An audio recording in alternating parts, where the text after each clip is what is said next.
ஏன் இந்த தேர்தல் அங்கீகார வெற்றி விழா? விடுதலை சிறுத்தைகள் கட்சியை மாநில கட்சியாக இந்திய தேர்தல் ஆணையம் அங்கீகரித்துள்ளது. பான சின்னத்தை விசிகாவுக்கான நிரந்தர சின்னமாக ஒதுக்கீடு செய்துள்ளது. இது மகத்தான சாதனையாகும். கடந்த 2024ஆம் ஆண்டு நடைபெற்ற நாடாளுமன்ற பொது தேர்தலில் விசிகா சிதம்பரம், விழுப்புரம் ஆகிய 2 மக்களவை தொகுதிகளில் சுயேட்சை சின்னமான பான சின்னத்தில் போட்டியிட்டு 2லும் வெற்றி பெற்றதால் தேர்தல் சின்னங்கள் ஒதுக்கீடு ஆணை 1968 விதியின் 6A அடிப்படையில் இந்த அங்கீகாரம் வழங்கப்பட்டுள்ளது. விடுதலை சிறுத்தைகள் கட்சி கடந்த 1999ஆம் ஆண்டு முதல் முறையாக தேர்தல் அரசியலில் நுழைந்தது. அந்த தேர்தலில் 3வது அணியை வழிநடத்திய தமிழ் மாநில காங்கிரஸ் கட்சியின் சைக்கிள் சின்னத்தில் சிதம்பரம், பெரம்பலூர் ஆகிய 2 இடங்களிலும் போட்டியிட்டது. ஆனால் 2லும் வெற்றி வாய்ப்பை இழந்தது. அதே வேளையில் சிதம்பரத்தில் சுமார் 2.25 லட்சம் வாக்குகளையும், பெரம்பலூரில் சுமார் 85,000 வாக்குகளையும் பெற்றது. 2001ஆம் ஆண்டு நடைபெற்ற சட்டமன்ற தேர்தலில் திமுக கூட்டணியில் தமிழ்நாட்டில் 8 இடங்களிலும், புதுச்சேரியில் 2 இடங்களிலும் என மொத்தம் 10 இடங்களில் போட்டியிட்ட விசிகா அந்த தேர்தலில் திமுகவின் சின்னமான உதயசூரனில் போட்டியிட்டது.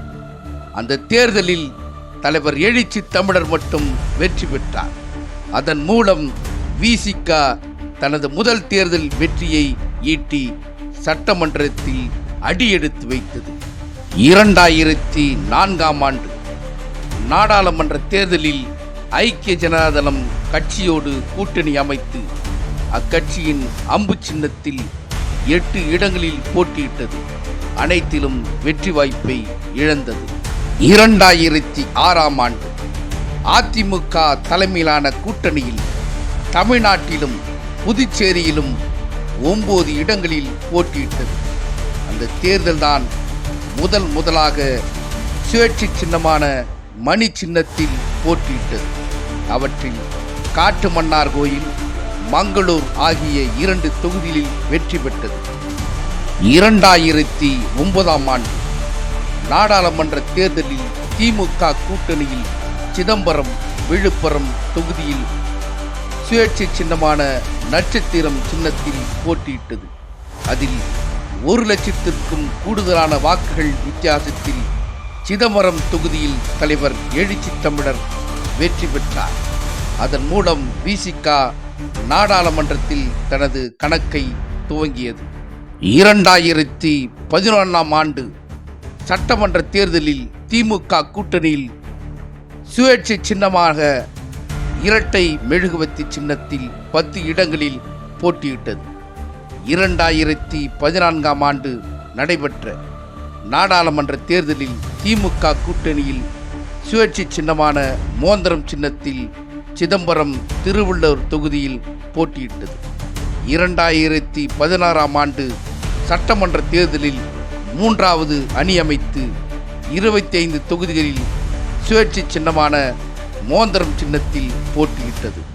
2019ஆம் ஆண்டு மீண்டும் திமுக கூட்டணியில் இடம்பெற்று சிதம்பரம் தொகுதியில் பான சின்னத்திலும், விழுப்புரம் தொகுதியில் திமுக சின்னமான உதயசூரன் சின்னத்திலும் போட்டியிட்டது. 2 தொகுதிகளும் வெற்றி பெற்ற போதிலும் ஒரு தொகுதியில் மட்டுமே விசிகா சின்னத்தில் வென்றதால் மாநில கட்சி அங்கீகாரம் கிடைக்கவில்லை.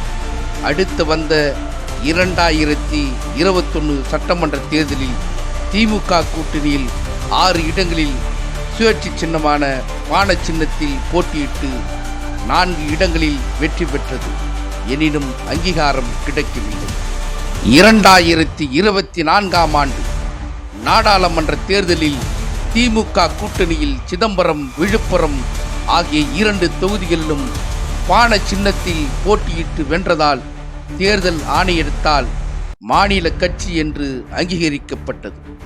சுதந்திரத்திற்கு பிறகு தேர்தல் நடைபெற ஆரம்பித்த 1952 இருந்து கணக்கிட்டால் கடந்த 72 ஆண்டுகால தமிழ்நாட்டின் தேர்தல் அரசியல் வரலாற்றில் தலித் ஒருவரால் துவங்கப்பட்ட அரசியல் கட்சி ஒன்று மாநில கட்சியாக அங்கீகாரம் பெறுவது இதுவே முதல் முறை.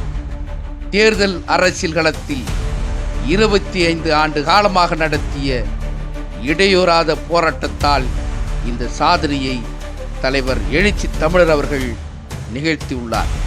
அவரது அளப்பெரிய தியாகத்தையும் ஒப்பிட முடியாத சாதனையும் பாராட்டி இந்த வெற்றி விழா ஒருங்கிணைக்கப்பட்டுள்ளது. விடுதலை சிறுத்தைகள் கட்சியின் நாடாளுமன்ற உறுப்பினர், கட்சியின் பொதுச் செயலாளர், எழுத்து போராளி துரை ரவிக்குமார் அவர்கள் பதிவிலிருந்து.